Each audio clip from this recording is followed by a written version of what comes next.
41 பேர் இறந்து போனாங்க. 12 மணிக்கு வரேன்னு சொல்லிட்டு 7 மணிக்கு வர்றாங்க. எந்த குடிக்க தண்ணி கூட ஏற்பாடு செய்யலை. அதே மாதிரி இப்போ கூட ஒருத்தர் இறந்து போயிட்டார் சேலத்தில். அவருக்கு எல்லாரும் கூட்டத்திலையும் இறந்து நல்ல சகுனம் தானே அது அவங்களுக்கு.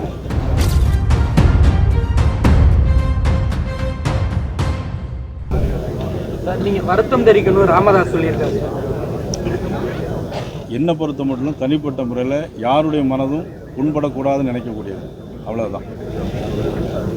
சார், இப்போ தொடர்ச்சியாக விஜய் அவருடைய கூட்டங்கள் வந்து கடுமையாக பாஜகவையும் சேர்த்து பிடிச்சிட்டு இருந்தாரு கொள்கை எதிர்த்த அடிப்படையில்.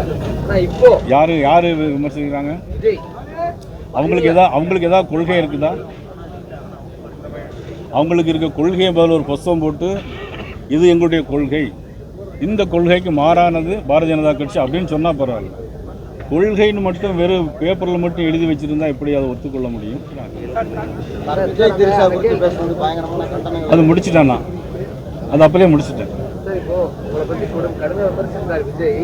இப்போ அந்த சிபிஐ என்கொயரி அதுக்கப்புறம் வந்து நடந்த கூட்டங்களில் அவர் உங்களை பேசுறத குறைச்சிருக்காரு, ரொம்ப கடுமையாக பேச மாட்டாரு. ஏன்னா பேசிட்டு தானே, கண்டனம்லாம் சொல்லிட்டு தானே. முன்னாடி பேசுன அளவுக்கு தீவிரமாக பேசல சார் பாஜக. அதாவது 41 பேர் திமுகவை திட்டுறாரு. நீங்கள் நான் திட்டிட்டு தான் இருக்கிறாங்க, அதை பற்றி ஒன்றும் இல்லை. நானும் திட்டிட்டு தான் இருக்கேன், அவங்களும் திட்டிட்டு தான் இருக்காங்க.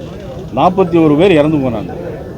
அதற்கு தமிழக அரசும் காரணம், மதிப்புக்குரிய விஜயும் காரணம். 12 மணிக்கு வரேன்னு சொல்லிட்டு 7 மணிக்கு வர்றாங்க. எந்த குடிக்க தண்ணி கூட ஏற்பாடு செய்யலை. அதே மாதிரி இப்போ கூட ஒருத்தர் இறந்து போயிட்டார் சேலத்தில். அவருக்கு எல்லாரும் கூட்டத்திலையும் இறந்து நல்ல சகுனம் தானே அது அவங்களுக்கு.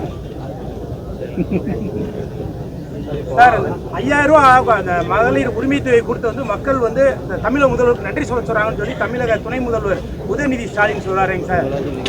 அவர் தான் சொல்கிறாரு, மக்கள் சொல்லணும்ல அவங்களுக்கு. அதாவது அண்ணன் இபிஎஸ் 2000 ரூபா அனௌன்ஸ் பண்ணாங்க, அதை காப்பி அடித்து இவங்க முதலமைச்சர் வந்து 2000 ரூபா நாங்களும் தர்றோம் அப்படின்றாங்க. கேட்டால் நீதிமன்றத்துக்கு போய் தடுத்து நிப்பாட்டிடுவாங்க அப்படின்னு சொல்லிட்டு கூட 2000, கோடைகால விடுமுறை 1000. இதுவரையில் இந்திய அரசியல் வரலாற்றில் எந்த முதலமைச்சரும் செய்ய மாபெரும் சாதனையை அண்ணன் செஞ்சுருக்காரு. கோடைகால விடுமுறைக்கு போன வருஷமும் கோடைகால விடுமுறை வந்துச்சு. சார், அவர் முதலமைச்சர் சார், நாங்கள் எப்படி சார் தடுக்க முடியும்? யாரும் அங்கே அந்த மாதிரி முகாந்திரமே இல்லையே. இவர் அனௌன்ஸ் பண்ண போகிறாருன்னே தெரியாது. இன்றைக்கி இவருடைய ஆட்சி மக்கள் விரோத ஆட்சியாக, மக்கள் வெறுக்கக்கூடிய ஆட்சியாக நடந்திருக்கிறது. அதை சமாளிப்பதற்காக ரூபாய் கொடுத்து சமாளிக்க வேண்டும் என்பதற்காக பண்ணுறாங்க. 5 வருஷம் கோடைகாலம் வந்துச்சு, ஒரு விடுமுறையும் இல்லை. நான் இன்னொன்று கூட சொல்கிறேன், இதோட முடிச்சிடலாம். நீங்கள் 1000 ரூபா தருவோம் அப்படின்னு சொல்லி 1000 ரூபா தருவோன்னு சொன்னாங்க. பாராளுமன்ற 28 மாதம் தரல. பாராளுமன்ற தேர்தல் வந்தவரை கொடுத்தாங்க. பொங்கலுக்கு 2-3 வருஷமாக கொடுக்கல, இப்போ தேர்தல் வரும்போது கொடுக்குறாங்க. அப்போ தேர்தலுக்கான ஒரு ஆட்சி தானே தவிர இது ஒரு குடும்ப ஆட்சி. முன்னாள் முதலமைச்சர் கலைஞர் அவர்கள், இப்பொழுது மதிப்புக்குரிய நமது ஸ்டாலின் அவர்கள், அடுத்தால துணை முதலமைச்சரை முதலமைச்சராக்க வேண்டும் என்பதுதான் நோக்கமே தவிர வேறு எந்த நோக்கமும் இல்லை இவர்கள். 1ஆம் தேதி பார்க்கலாம்.